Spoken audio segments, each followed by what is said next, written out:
Hidup TV mempersembahkan Oase Rohani Katolik yang dibawakan oleh para imam Keuskupan Agung Jakarta. Selamat menyaksikan. Sahabat Oase Rohani Katolik yang terkasih, jumpa lagi dalam renungan kita hari ini. Kita berharap semoga renungan kita bisa membesarkan hati kita, sekaligus juga bisa menolong kita untuk menjalani hari kita dengan penuh keyakinan, penuh sukacita, penuh harapan juga. Kembali bertemu dengan saya, mungkin ada yang sudah kenal, ada juga yang belum. Lebih baik saya memperkenalkan diri terlebih dahulu. Saya Romo Antonius, Rajabana OMI, biasa dipanggil dengan Romo Bono. Saya berkarya di Paroki Kalideres, Santa Maria Immaculata. Sungguh merupakan kesempatan yang luar biasa kita bisa bertemu dalam renungan kita ini. Untuk mengawalinya, marilah kita berdoa terlebih dahulu. Kita mohon rahmat Tuhan supaya renungan kita sungguh-sungguh mengalir dari Roh Kudus dan kita semua diberkati olehnya. Mari kita mengarahkan hati kepada Tuhan. Dalam nama Bapa dan Putra dan Roh Kudus. Amin. Allah Bapa Maha Baik, kami bersyukur Engkau setia membimbing kami melalui firman-Mu, juga melalui peristiwa-peristiwa yang kami alami. Semoga kami selalu membuka hati, agar bimbingan Roh Kudus melalui hati kami, melalui firman yang kami dengar, tetapi juga melalui perjumpaan-perjumpaan dengan saudara-saudari kami dikuatkan, kami dibimbing, dan diarahkan untuk selalu mengasihi-Mu, mengasihi saudara-saudari kami, dan terus berpengharapan, baik di dalam suka maupun duka kehidupan ini. Semoga berkat-Mu menyertai kami juga dalam acara hari ini, sehingga firman-Mu sungguh menjadi kekuatan dan pelita bagi langkah kami. Sebab Engkaulah Tuhan dan pengantara kami. Amin. Dalam nama Bapa dan Putra dan Roh Kudus. Amin. Sahabat Oase Rohani Katolik yang terkasih, hari ini kita akan mendengarkan firman Tuhan yang diambil dari Kisah Para Rasul, bab 9 ayat 1-20. Ketika pecah penganiayaan terhadap jemaat, hati Paulus berkobar-kobar untuk mengancam dan membunuh murid-murid Tuhan. Ia menghadap imam besar dan meminta surat kuasa daripadanya untuk dibawa kepada majelis Yahudi di Damsyik, supaya jika ia menemukan laki-laki atau perempuan yang mengikuti jalan Tuhan, ia menangkap mereka dan membawa mereka ke Yerusalem. Dalam perjalanannya ke Damsyik, ketika ia sudah dekat kota itu, tiba-tiba cahaya memancar dari langit mengelilingi dia. Ia rebah ke tanah, dan kedengaranlah olehnya suatu suara yang berkata kepadanya, "Saulus, Saulus, mengapa engkau menganiaya aku?" Jawab Saulus, "Siapakah engkau, Tuhan?" Katanya, "Akulah Yesus yang kau aniaya itu. Tetapi bangunlah dan pergilah ke dalam kota. Di sana akan dikatakan kepadamu apa yang harus kau perbuat." Maka termangu-mangulah temannya seperjalanan, karena mereka memang mendengar suara itu, tetapi tidak melihat seorang jua pun. Saulus bangun dan berdiri, lalu membuka matanya, tetapi ia tidak dapat melihat apa-apa. Teman-temannya harus menuntun dia masuk ke Damsyik.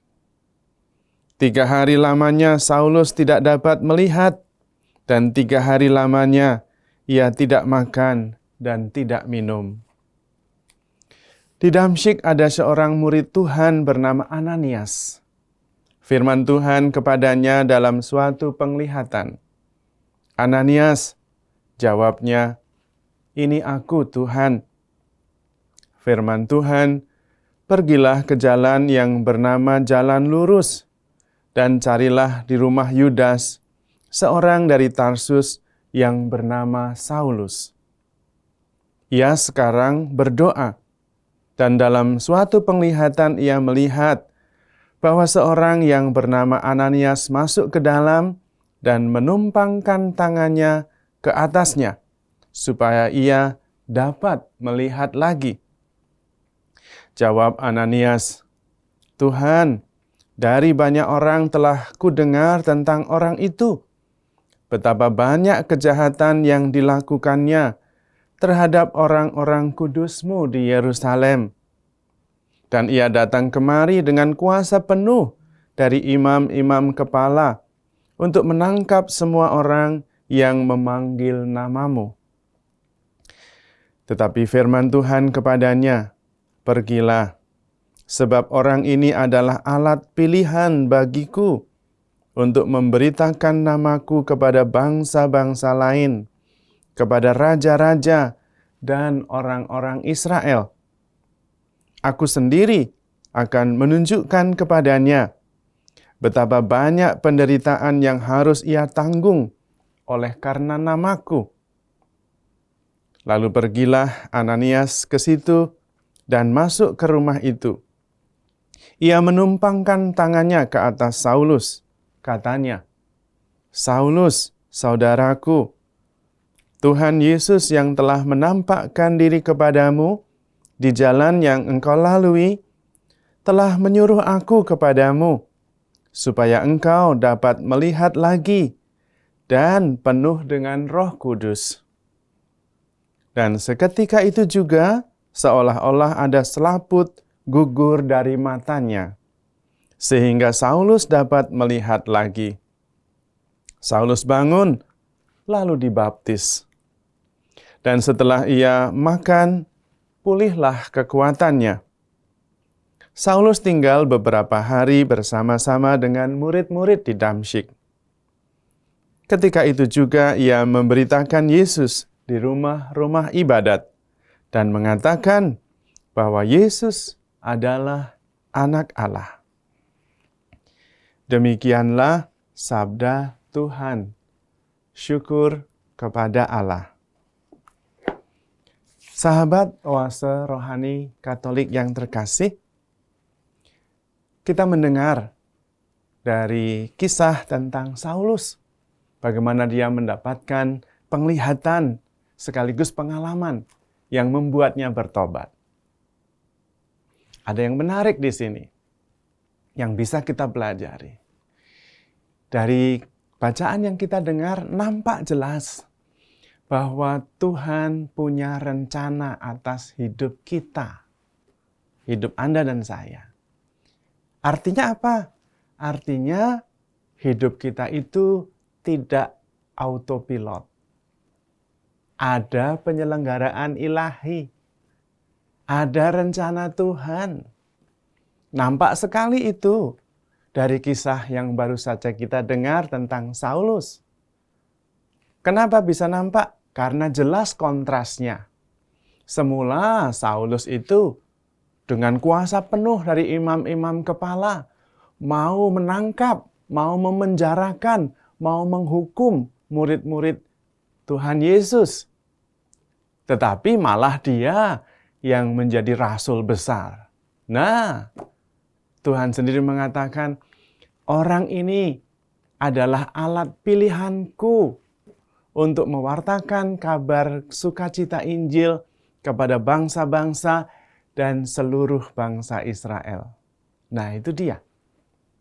Artinya memang Tuhan punya rencana atas hidup ini, tetapi juga atas hidup kita, atas hidup Anda dan saya. Maka yang pertama yang perlu menjadi pegangan bagi kita adalah bahwa kita tidak jalan sendiri. Hidup kita itu tidak autopilot. Hidup kita itu ada di dalam penyelenggaraan ilahi. Ada rencana besar yang ada di tangan Tuhan. Karena itu kita ada. Kita tidak pernah ada secara kebetulan. Ada juga ungkapan, Tuhan tidak menciptakan sampah. Kita diciptakan karena punya tujuan. Kita harus sadar akan rencana besar itu. Dan itulah yang memberi harapan. Namun, apakah berarti bahwa kita ikut saja? Pokoknya apa yang ada jalani saja. Kebebasan kita ada di mana? Disitulah kebijaksanaan ilahi. Disitulah rencana Tuhan penyelenggaraannya yang bijaksana luar biasa. Memang ada rencana Tuhan, dan rencana Tuhan pasti berhasil. Tetapi rencana itu tidak pernah memaksa atau mengambil kebebasan kita. Ada kerjasama. Apa yang terjadi dengan Saulus adalah sebuah peristiwa yang menuntut Paulus sendiri untuk mengambil keputusan. Tetap Paulusnya bebas. Apakah dia mau ikut jalan Tuhan atau tidak? Bisa saja Saulus mengalami jatuh, kemudian melihat cahaya, mendengar suara, lalu buta 3 hari 3 malam, tapi tetap ngotot. Bisa. Tetapi bisa juga seperti yang dialami oleh Saulus, sesudah mengalami itu semua, Saulus bertobat. Nah, rencana Tuhan terlaksana tanpa mengambil kebebasan kita. Itu berarti bahwa Tuhan merencanakan kehidupan ini tetap dengan menghormati kebebasan kita dan melibatkan kita, supaya kita sendiri mengambil keputusan dan dengan demikian kita bertanggung jawab. Karena kita bebas, kemudian mengambil keputusan dan karena itu bertanggung jawab. Seperti juga yang terjadi dengan Bunda Maria ketika menerima kabar dari malaikat bahwa Bunda Maria akan mengandung dan melahirkan seorang putra dan hendaklah menamai dia Immanuel karena dia akan menyelamatkan. Bunda Maria mengatakan, "Aku ini hamba Tuhan, terjadilah padaku menurut perkataanmu." Namun, Bunda Maria tetap bebas dan tetap bertanggung jawab. Ketika mengalami derita yang begitu hebat, kita tahu ada 7 duka Maria. Bunda Maria tidak kemudian menyalahkan Tuhan. Ini salah Tuhan, saya dipilih. Ini kehendakmu, saya jalani saja. Kalau kenapa sekarang jadi susah? Bukan begitu.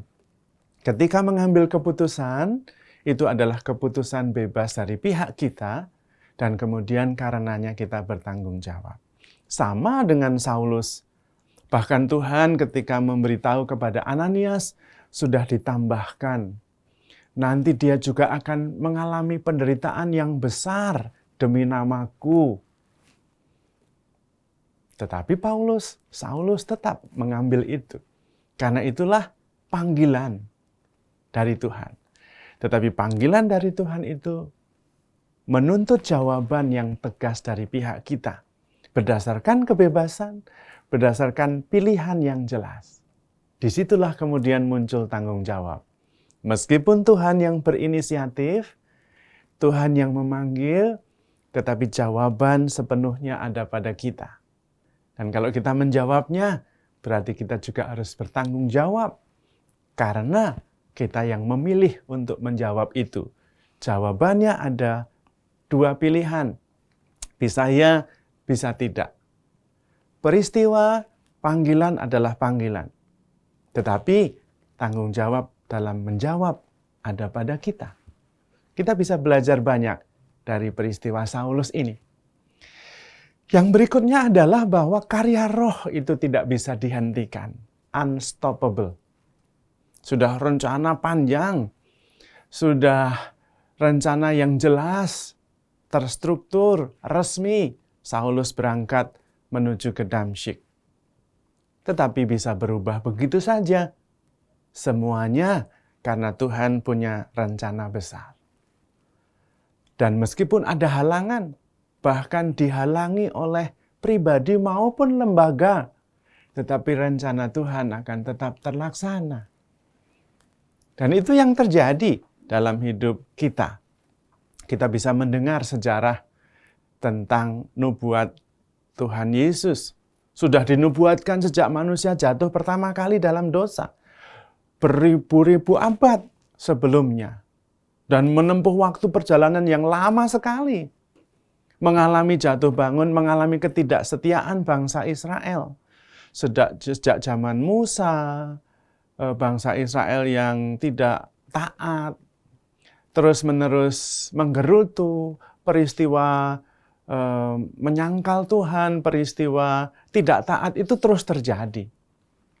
Karena itu dikirim hakim-hakim sepanjang sejarah Israel, kemudian ada Raja Saul, ada Raja Daud, ada Raja Salomo, ada nabi-nabi macam-macam, bertahun-tahun, berabad-abad, beribu-ribu abad, tetapi tetap rencana Tuhan terlaksana. Nah, itu justru yang perlu kita pegang dalam hidup kita. Rencana Tuhan juga ada dalam hidup kita. Dan rencana Tuhan itu baik dan tidak bisa dihentikan. Karena karya Roh. Dari pihak kita justru yang paling penting adalah membuka diri. Bekerja sama, taat pada bimbingan Roh itu. Sehingga akhirnya kehendak Tuhan terlaksana atas kerjasama dengan kita. Tetapi kita juga harus konsekuen dan bertanggung jawab. Karena meskipun itu rencana Tuhan, tetap adalah pilihan kita. Kita yang menjawab. Dan karena itu kita bertanggung jawab dengan sungguh-sungguh mengambil keputusan, tetapi juga konsekuen. Kalau keputusan itu harus berakibat, konsekuensinya adalah derita, kita tanggung sebagai konsekuensi. Dan karena itu, pilihan kita menjadi pilihan berdasarkan kasih.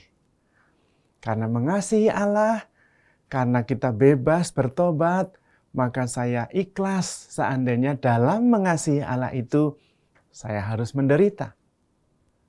Tetapi pada saat yang sama, penderitaan itu bukan lagi menjadi penderitaan yang membebani, karena kemudian bisa menjadi ungkapan cinta kita kepada Tuhan dan kepada sesama. Dan karenanya, kalau kita sungguh-sungguh menanggapi rencana Tuhan dalam hidup kita, kita tidak pernah menderita lagi. Karena derita pun bisa menjadi ungkapan cinta. Dan itulah teladan Yesus kepada kita. Salib itu menjadi tanda cinta yang paling besar. Tidak ada kasih yang lebih besar daripada kasih seorang sahabat yang menyerahkan nyawa untuk sahabat-sahabatnya. Nah, penderitaan, salib justru menjadi ungkapan cinta. Karena kita mengambilnya secara sadar dan bertanggung jawab. Lalu kita memilihnya sebagai ungkapan cinta kita kepada Tuhan. Dan karena itu, rencana Tuhan pasti terlaksana. Karya Roh Kudus tidak pernah bisa di-stop, tidak bisa dilawan, karena memang Tuhan Maha Kuasa. Dan paling tidak lebih pandai sedikit dari kita dalam menyelenggarakan hidup ini. Maka perlu ketaatan iman. Kadang meskipun kita tidak mengerti, kita percaya. Meskipun kita sulit menerima, tetapi kita taat. Karena kita mengasihi Tuhan dan terbuka untuk bekerja sama dengan Tuhan, supaya rencana Tuhan terjadi atas hidup kita, dan hidup kita menjadi berkat bagi banyak orang yang lain, dan kemudian rencana Tuhan terlaksana, sehingga keselamatan terjadi. Karena memang rencana Tuhan adalah keselamatan kita, kebahagiaan kita. Saulus merupakan contoh yang paling nyata. Karena mengalami peristiwa tertentu, Saulus sadar bahwa dia harus bertobat. Dan pertobatannya dijalani dengan penuh komitmen dan sekaligus konsekuen. Dan karena itu, kemudian rencana Tuhan terlaksana dengan baik. Pasti Anda dan saya juga mengalami dalam hidup yang mirip-mirip dengan Saulus. Tetapi kita percaya, kita bisa menggunakan pola Saulus, kemudian kita terapkan dalam hidup kita. Sehingga rencana Tuhan atas hidup kita juga pasti akan terlaksana. Pasti, meskipun ada halangan, meskipun ada hambatan, meskipun kita tidak mengerti. Tetapi peristiwa-peristiwa kemudian bisa memperjelas, membuat kita menjadi lebih peka, kemudian mengerti, bertobat, dan akhirnya melaksanakan kehendak Tuhan. Rencana karya Roh Kudus tidak bisa dihentikan oleh apapun juga. Karena itu kita perlu menjalani hidup ini dengan penuh iman. Kalau ada derita, kalau ada tantangan, ada hambatan, saat itulah saat kritis yang mestinya kita berhenti sejenak dan kemudian melihat apa rencana Tuhan atas peristiwa ini. Pada saat itu justru kita bisa mengarahkan kembali seandainya arah kita ternyata keliru. Pada saat itu juga kita bisa menimba kekuatan untuk melanjutkan lagi, tidak menyerah ketika kita merasa bahwa memang benar Tuhan menghendaki hal itu. Hidup dengan perspektif iman seperti itu akan membuat kita terus maju, tidak pernah menyerah, tetapi sekaligus dengan keikhlasan, dengan penuh sukacita, karena kita menjalaninya dengan penuh kasih. Itulah para sahabat rohani Katolik yang terkasih, pesan dari bacaan yang pertama hari ini, agar kita semua bisa meniru pola peristiwa yang dialami oleh Saulus. Bahwa rencana Tuhan ada atas hidup kita. Bahwa kita diciptakan dengan tujuan yang jelas. Dan bahwa rencana Tuhan itu atas hidup kita pasti akan terlaksana. Karena kita tidak pernah sendirian. Namun, kita juga tetap dijamin kebebasannya. Justru karena kita diajak, dibujuk oleh Tuhan melalui peristiwa, melalui firman, kita menanggapinya. Sehingga peristiwa yang terjadi atas hidup kita adalah peristiwa yang melaksanakan rencana Tuhan, tetapi sekaligus bekerja sama dengan hidup kita, dengan keputusan kita yang bebas. Sehingga kita bertumbuh, kita berkembang, dan menjalani hidup kita penuh makna. Karena kita menjalaninya bersama Tuhan dengan tujuan yang jelas untuk melaksanakan kehendak Allah dalam hidup kita. Untuk semuanya itu, kita bersyukur, kita bersukacita, sekaligus mohon kekuatan dan berkat dari Tuhan. Semoga Tuhan memberkati rencana baik kita dan niat baik kita untuk selalu berusaha melaksanakan kehendak Tuhan. Amin. Hidup TV mempersembahkan Oase Rohani Katolik yang dibawakan oleh para imam Keuskupan Agung Jakarta. Selamat menyaksikan. Sahabat Oase Rohani Katolik yang terkasih, kita jumpa lagi dalam sesi yang kedua. Tadi kita sudah mendengar dari bacaan yang pertama tentang kisah Saulus yang kemudian bertobat, yang semula mau menganiaya jemaat, malah menjadi pewarta yang membela gereja jemaat secara sepenuhnya. Itu semua adalah rencana Tuhan, itu semua adalah karya Tuhan yang tidak bisa dihentikan, meskipun mengalami berbagai macam tantangan. Nah, pada bacaan yang kedua, pada sesi yang kedua, kita akan mendengar dari Injil. Maka mari kita mendengarkan dari bacaan Injil yang diambil dari Injil Yohanes bab 6 ayat 52 sampai 59. Di rumah ibadat di Kapernaum, orang-orang Yahudi bertengkar antara mereka sendiri dan berkata, "Bagaimana Yesus ini dapat memberikan dagingnya kepada kita untuk dimakan?" Maka kata Yesus kepada mereka, "Aku berkata kepadamu, sesungguhnya jikalau kamu tidak makan daging Anak Manusia dan minum darahnya, kamu tidak mempunyai hidup di dalam dirimu. Barang siapa makan dagingku dan minum darahku, ia mempunyai hidup yang kekal. Dan aku akan membangkitkan dia pada akhir zaman. Sebab dagingku adalah benar-benar makanan, dan darahku adalah benar-benar minuman.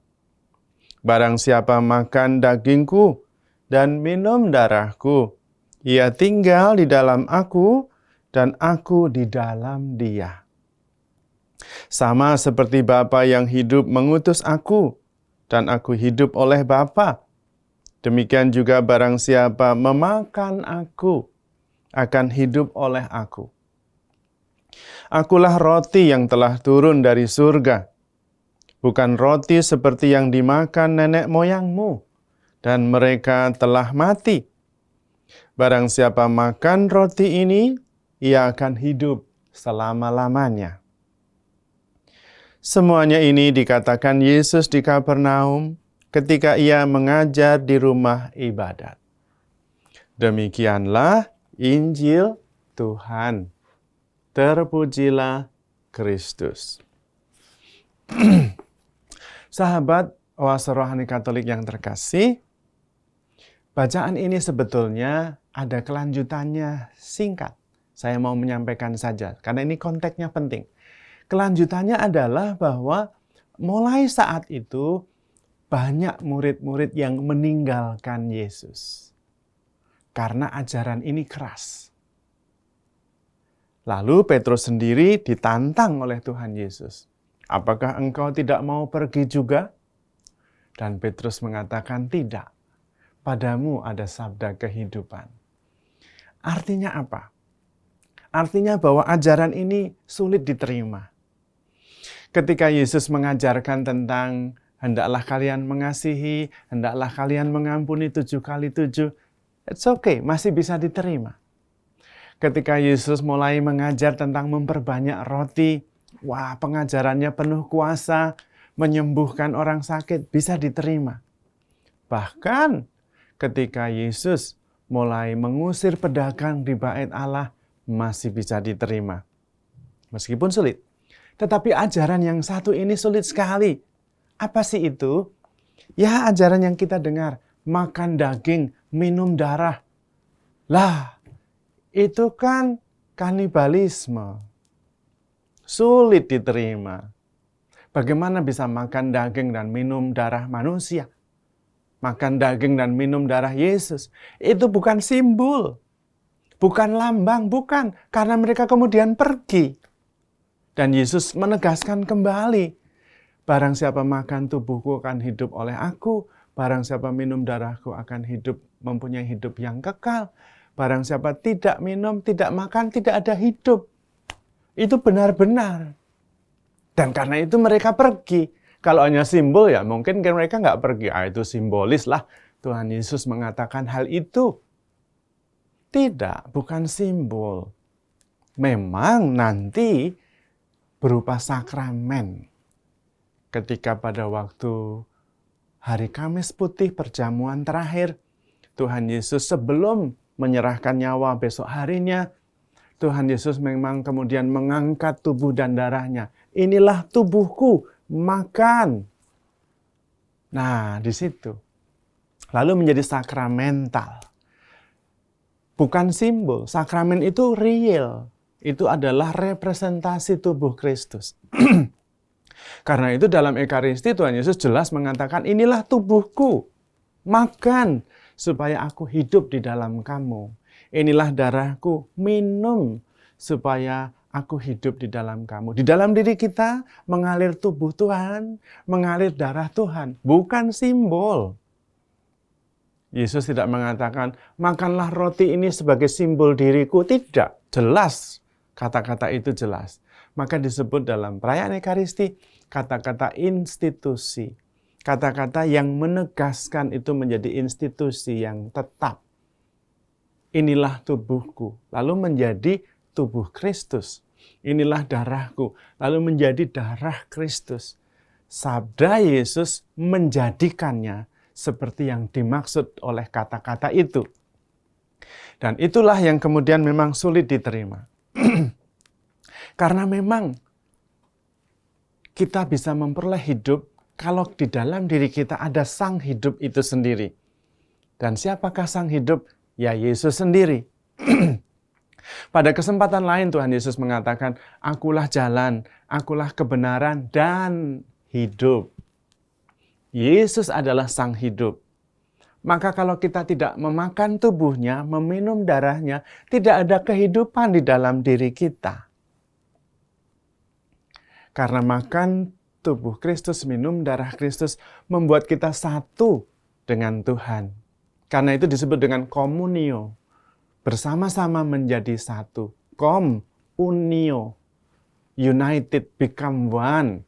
Karena komuni itu. Maka saudara-saudari yang terkasih, sahabat Oase Rohani Katolik yang terkasih, kita semua diajak untuk terus menyatukan hidup kita dengan hidup Tuhan sendiri. Yang paling nyata memang melalui menyambut tubuh dan darah Tuhan secara sakramental. Supaya di dalam diri kita mengalir sang hidup itu sendiri. Kalau dalam bahasa Jawa itu, jumbuing kawula Gusti. Bersatunya Allah dan manusia. Dan itulah shalom, itulah selamat, itulah surga.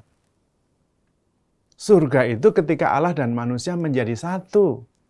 Dan jalannya adalah Allah yang memberikan dirinya, bukan kita yang mencari. Kalau kita yang mencari ya tidak ketemu. Bagaimana bisa ketemu? Yang terbatas mencari yang tak terbatas, ya tidak ketemu. Yang terbatas memahami, mencoba mengerti yang tak terbatas, ya tidak bisa. Makhluk tetap makhluk, pencipta tetap pencipta. Ciptaan tetap ciptaan, pencipta berbeda. Kita tidak pernah akan bersatu antara ciptaan dengan penciptanya, makhluk dengan sang pencipta. Nggak bisa. Kecuali penciptanya sendiri menjadi manusia, memberikan dirinya. Lalu di dalam Allah itu ada manusianya. Karena itu Yesus 100% Allah, 100% manusia. Kalau tidak begitu, tidak pernah ada shalom, tidak pernah ada keselamatan, tidak pernah ada surga. Surga itu bukan tempat. Surga adalah relasi. Ketika Allah dan manusia menjadi satu. Jumbuing kawula Gusti, shalom, selamat. Nah, itu dia. Nah, ketika manusia mencari, ya tidak ketemu. Wong ciptaan mencari penciptanya. Ciptaannya mencoba memahami penciptanya, ya nggak bisa. Tetapi kalau yang pencipta itu, pribadi ilahi itu menjadi manusia, maka di dalam dirinya sudah terjadi shalom itu. Selamat itu terjadi di dalam Yesus karena dia adalah Allah dan manusia. 100% Allah, 100% manusia. Kalau kita ambil bagian di dalam diri Tuhan itu, maka shalom juga menjadi bagian hidup kita. Karena itu, keselamatan ada pada Yesus. Bersatunya Allah dan manusia itu 100% terjadi di dalam pribadi Yesus. Kita ambil bagian dalam shalom itu. Kita ambil bagian dengan mengimaninya, menerimanya. Amin. Dan kemudian kita hidup di dalam keyakinan itu. Nah, dengan cara itulah Yesus mau memberikan dirinya. Inilah tubuhku, makan supaya aku hidup di dalam kamu. Inilah darahku, minum supaya darahku mengalir di dalam dikau. Dengan cara itulah kita kemudian bersatu dengan sang shalom itu sendiri.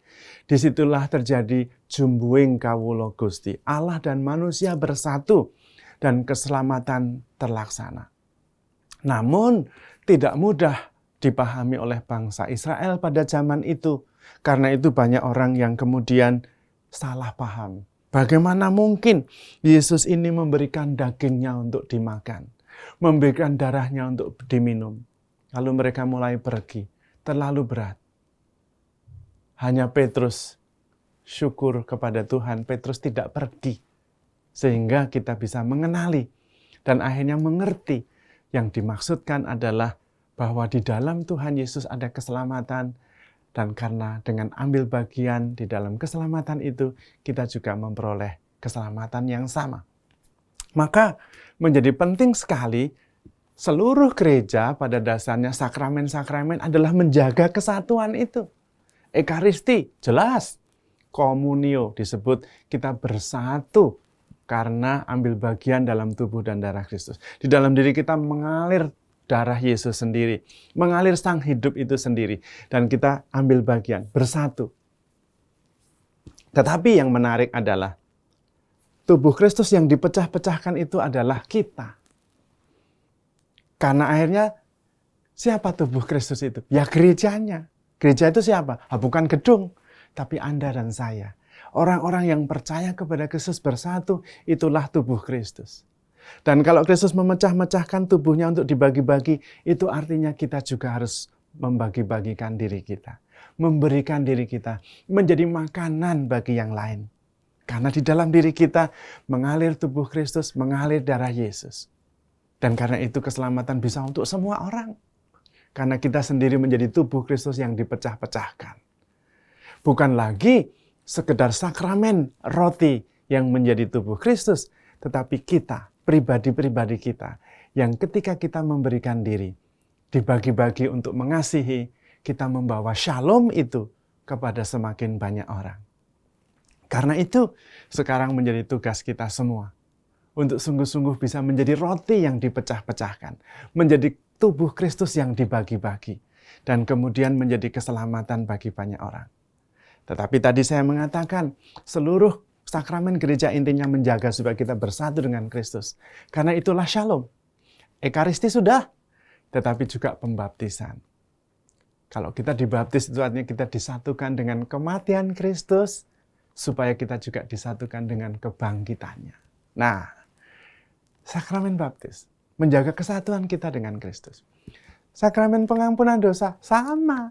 Ketika kita berdosa terpisah dengan Yesus, dengan Tuhan, kita diampuni, disatukan kembali, reconciled, rekonsiliasi, disatukan kembali, bersatu. Karena memang shalom, selamat, surga, ya ada pada Kristus. Tidak di tempat lain. Kalau kita bersatu dengan Kristus, kita mengalami shalom itu. Kita mengalami surga itu. Surga bukan tempat. Sudah banyak yang pergi ke luar angkasa, tidak ada tuh ketemu. Karena surga bukan tempat, tetapi relasi. Surga adalah Kristus sendiri. Ketika Allah dan manusia bersatu secara penuh, disitulah surga, disitulah selamat. Karena itu, keselamatan itu sudah terjadi sejak sekarang. Surga itu sudah mulai sejak sekarang, bukan nanti. Bagaimana itu bisa dialami? Selalu bersatu dengan Tuhan Yesus. Dan itulah yang disediakan oleh gereja. Anda bisa bersatu anytime. Setiap hari misa bersatu. Berdosa, ketemu pastor, minta pengampunan dosa, rekonsiliasi, bersatu. Bahkan perkawinan. Cinta laki-laki dan perempuan dijadikan sakramen. Tanda cinta Tuhan. Suami bisa mencintai istrinya seperti Kristus mencintai gerejanya. Istri bisa taat kepada suaminya seperti tubuh taat kepada kepala. Gereja taat kepada Kristus. Lihat, kesatuan dengan Kristus. Seluruh sakramen seperti itu. Perminyakan ketika kita menderita sakit, deritanya, penyakitnya disatukan dengan penderitaan Kristus. Dan itu mengubah segala-galanya. Karena penderitaan Kristus bukan kesia-siaan. Penderitaan Kristus bukan kemalangan. Penderitaan Kristus bukan sebuah nasib buruk, melainkan tanda cinta. Bahkan tindakan iman, tindakan cinta yang tak terbatas. Sehingga ketika orang sakit menderita, disatukan dengan derita Kristus, dia tidak menderita lagi, tetapi mempunyai harapan. Karena kemudian deritanya membawa penebusan. Deritanya membawa keselamatan. Nah, begitulah sebetulnya seluruh rencana gereja, rencana Tuhan untuk menjaga kesatuan kita dengan Kristus sendiri. Memang awalnya sulit dimengerti, tetapi kita paham. Kita semua diajak untuk terus-menerus menyatukan hidup kita. Dan kemudian kita sendiri sesudah bersatu, berani membagikan hidup kita untuk orang lain, supaya shalom, keselamatan, surga itu dialami juga oleh orang lain. Karena itu, yang sekarang ini sudah disatukan dengan Kristus selama hidup, nanti akan disatukan dengan Kristus dalam kematian, disatukan dengan Kristus juga dalam kebangkitan. Dan terus bersatu dengan Kristus berarti shalom. Terus bersatu dengan Kristus berarti surga. Itulah yang harus kita perjuangkan. Dan sejak di dunia ini kita sudah mengalami surga itu. Maka surga, shalom, itu tidak bisa ada jalan pintas. Oh, nanti saja saya bersatu dengan Kristus kalau sudah dekat ajalnya. Lah, yang tahu ajalnya siapa? Nanti kalau sudah dekat-dekat malah tidak jadi satu gimana? Dan kalau sudah ada surga, shalom, keselamatan, kenapa kita tidak menyatukannya sejak di dunia ini? Supaya memang kita hidup di dunia ini sudah bersatu dengan Tuhan, kita meninggal, mati juga bersama dengan Tuhan, dan kita bangkit juga bersama dengan Tuhan. Dan kebangkitan kehidupan mulia itu bukan teori, bukan wacana, sudah terjadi pada Kristus. Sehingga kita tinggal ambil bagian saja. Sudah terjadi, bukan baru nanti rencana, tidak. Kita tinggal menikmatinya. Keselamatan itu sudah ada, objektif di dalam diri Yesus ketika Allah dan manusia bersatu sepenuhnya. Kita tinggal ambil bagian, menyatukan diri di dalamnya. Syukur bahwa gereja menyediakan itu semua. Apakah yang di luar gereja kemudian tidak bisa bersatu dengan Yesus? Bisa, karena yang menyelamatkan itu Kristus. Terserah Tuhan Yesus mau menyelamatkan siapa, menyatukan siapa. Tidak harus lewat gereja, hanya di dalam gereja lewat sakramen-sakramen itu tersedia sarana untuk terus bersatu dengan Tuhan. Nah, itu maksudnya. Maka kita semua diajak supaya jangan nunggu nanti. Karena relasi itu tidak ada shortcut-nya. Relasi itu tidak ada jalan pintasnya. Tidak bisa kita tiba-tiba saja dekat. Tidak bisa. Harus ada perkenalan, harus ada perjumpaan, harus ada pertukaran, harus ada waktu bersama, ada memori bersama. Nah, baru kemudian ada relasi. Nggak bisa relasi itu jalan pintas. Harus dibangun dari hari ke hari, membangun memori-memori indah. Karena memang kita hidup berdasarkan memori. Ada memori indah, ada memori tidak indah. Tetapi itulah yang membuat kita hidup. Karena itu Tuhan Yesus ketika merayakan Ekaristi mengatakan, lakukanlah ini untuk mengenangkan daku. Yang dikenangkan apa? Cintanya. Saat dia memberikan tubuhnya, saat dia memberikan darahnya, saat dia mengampuni kita tanpa memperhitungkan dosa kita. Itulah yang kita kenangkan dan kita hidup dari kenangan itu. Karena itu firman hari ini jelas. Disampaikan dengan sangat tegas. Akulah roti yang telah turun dari surga. Bukan roti seperti yang dimakan nenek moyangmu dan mereka mati. Barang siapa makan roti ini akan hidup selama-lamanya. Jelas sekali. Inilah dagingku, inilah darahku. Jelas sekali. Karena itu kita tinggal mempercayainya, mengimaninya. Dan kemudian kita menjadi satu. Menjadi tubuh Kristus sendiri. Kristus sebagai kepalanya. Dan pada gilirannya, kalau Kristus membagi-bagikan tubuhnya, dan tubuhnya adalah kita, maka kita juga harus membagikan diri kepada sesama kita. Memberikan diri, memberi hidup. Hidup untuk orang lain, bukan untuk diri kita sendiri. Karena kita menjadi makanan yang memberi hidup kepada banyak orang. Iman kitalah yang mengajak kita untuk selalu bersatu dengan Tuhan sendiri. Karena itu saudara-saudari yang terkasih, sungguh merupakan rahmat besar bahwa Tuhan setia. Tuhan terus memanggil kita untuk menjaga kesatuan kita dengannya. Supaya kita bisa mengalami surga itu, shalom itu, selamat itu sejak kita di dunia ini. Kita hidup bersatu dengan Kristus, mati bersama dengan Dia, bangkit mulia juga bersama dengan Tuhan. Dan itulah anugerah terbesar yang disediakan kepada kita semua.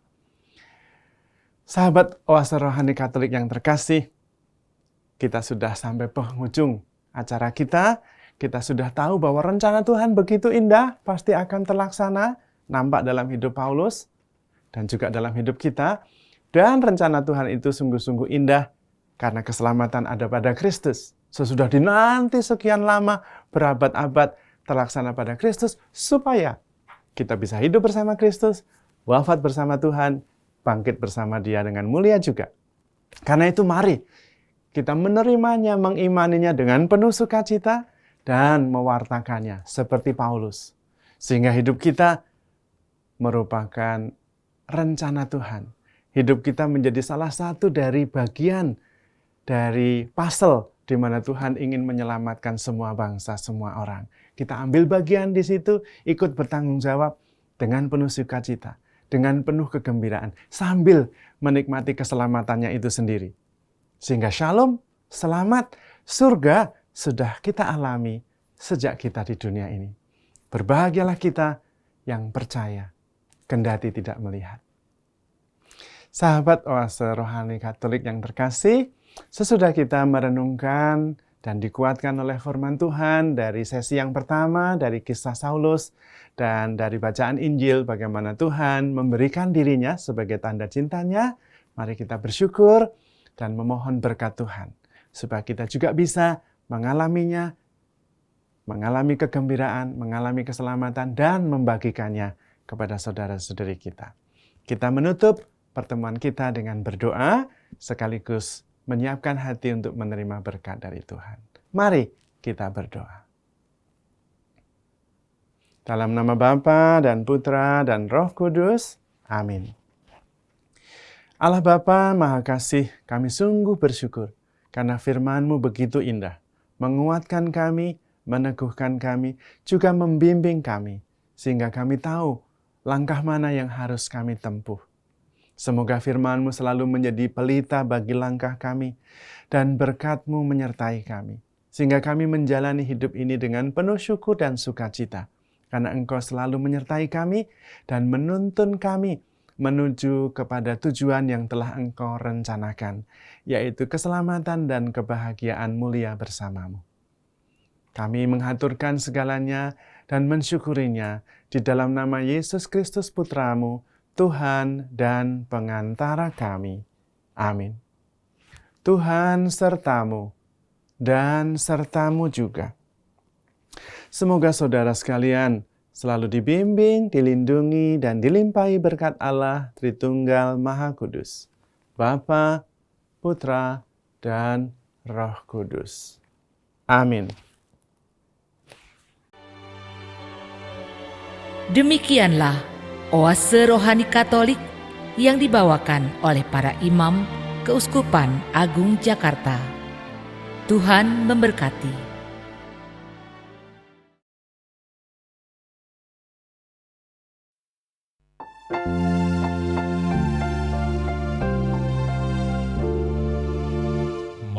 Masuklah pintu gerbang Allah, hormati, pujilah namanya, karena Allah kita baik selamanya. Datang pada Tuhan dengan bernyanyi, tiup dengan merdu bunyi sangkakala, bersorak baginya hai seluruh bumi, berbaktilah dengan sukaria. Masuklah pintu gerbang Allah, hormati, pujilah namanya, karena Allah kita baik selamanya. Bangunlah betangnya di hutan rimba, tanam pohon-pohon daunnya mereka, hadap pada Tuhan bernyanyi gembira, sadarilah Tuhan itu Allah. Masuklah pintu gerbang Allah, hormati, pujilah namanya, karena Allah kita baik selamanya.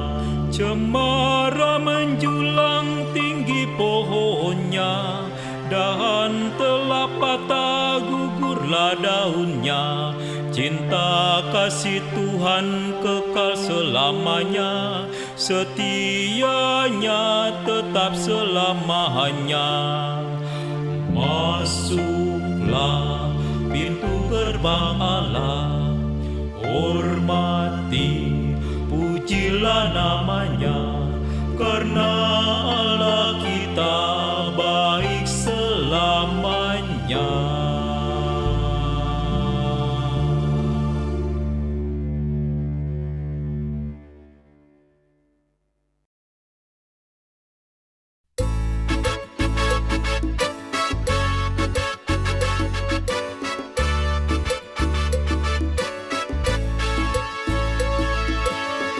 Kami menyanyi lagunya asli, la la la, la la la la la, sambil membawa sembahan kami. Kami menyanyi lagunya asli, la la la, la la la la la, sambil membawa sembahan kami.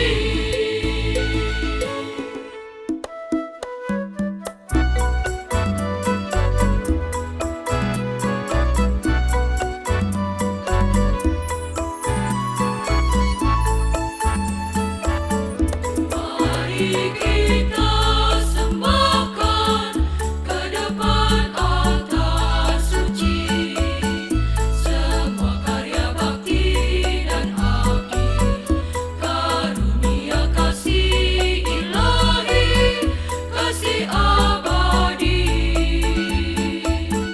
Mari kita alunkan biola dan serunai sambil bernyanyi haleluya, sambil bernyanyi haleluya, glory haleluya.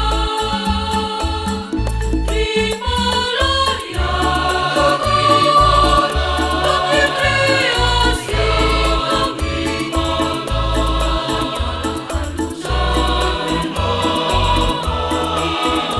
kita dansa tunai sajian kami. Terimalah ya, terimalah roti dan anggur ini, cinta bakti dan angkat mata yang suci, berkati kami.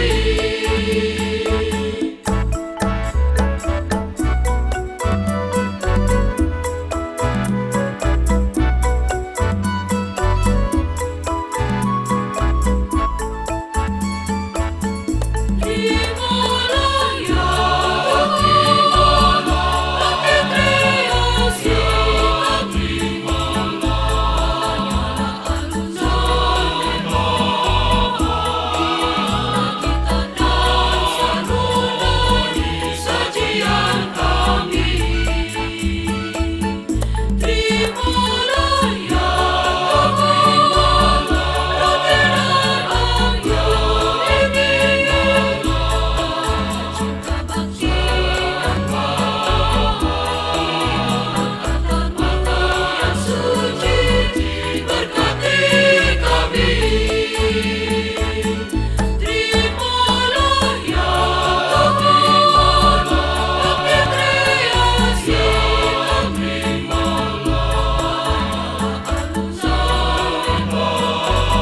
alun-alun kita dansa tunai sajian kami.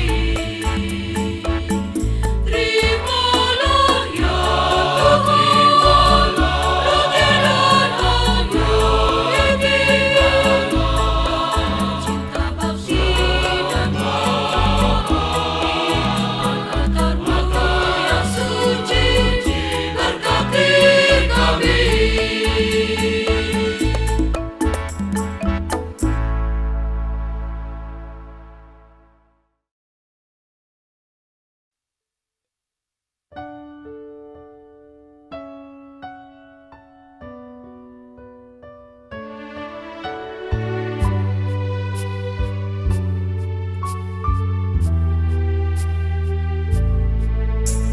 Bila ku hadapi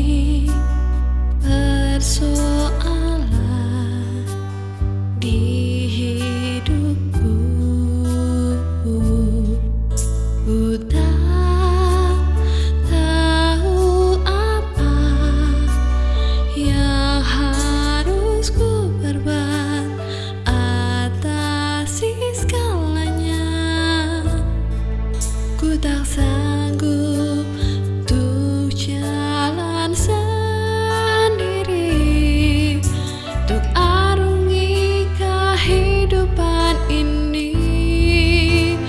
Ku ingin selalu berada di dekatmu, sebab ku tahu kau yang sanggup atasi segalanya. Bentuklah aku sesuai rencanamu yang terbaik di hidupku.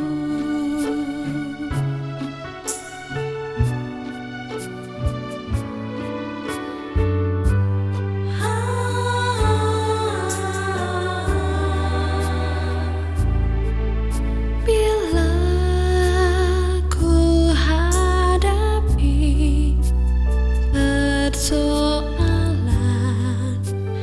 di hidupku, ku tak tahu apa yang harus ku perbuat atasi segalanya. Ku tak sanggup untuk